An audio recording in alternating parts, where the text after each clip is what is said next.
Magandang umaga, Pilipinas. Narito ang magiging lagay at taya ng panahon ngayong Huwebes, ika-16 ng Hulyo, 2026.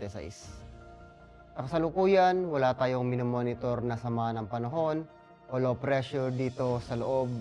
Ganun na rin sa labas ng ating Philippine Area of Responsibility. Samantala, patuloy na umiiral at nakakapekto ang habagat o southwest monsoon, particular na dito sa extreme northern Luzon. Samantala, ang Metro Manila at nalalabing bahagi ng ating bansa, inaasahan natin ng mga localized thunderstorm.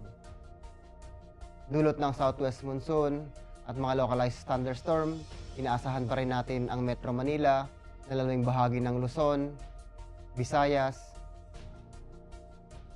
at Mindanao. Ang fair weather condition or bahagyang maulap hanggang sa maulap na kalangitan na may mga posibilidad na pulupulong pag-ulan, pagkulog at pagkidlat, lalong-lalo na sa dakong hapon.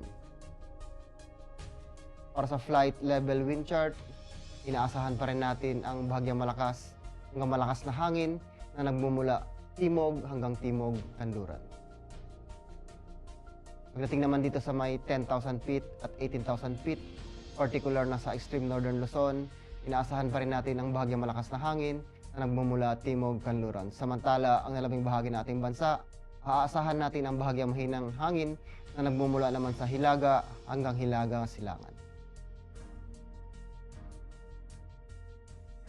Ang impact sa flight operation, particular na dito sa Metro Manila at nalabing bahagi ng ating bansa, dulot ng mga localized thunderstorm, aasahan natin ang mga afternoon convective development that may produce gust fronts and heavy rainfall.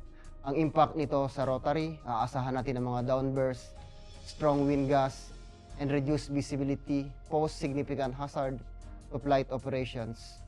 So, avoid flights in cumulonimbus areas. Pagdating naman sa fixed wing, aasahan natin ang mga severe turbulence, wind shears are likely during arrival and departure phase. Aircraft may experience delays or require diversions to alternate airfield. Ang araw ay sumikat kaninang 5:35 a.m.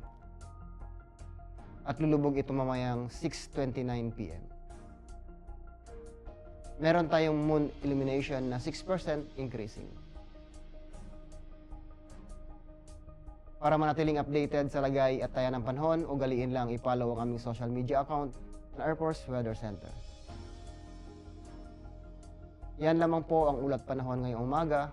On behalf of our Commanding Officer, Colonel Hermelino T. Calubiran Jr., PAP GSC, ako po si Technical Sergeant Bautista, Weather Broadcaster ng Air Force Weather Center. Muli, magandang umaga, Pilipinas.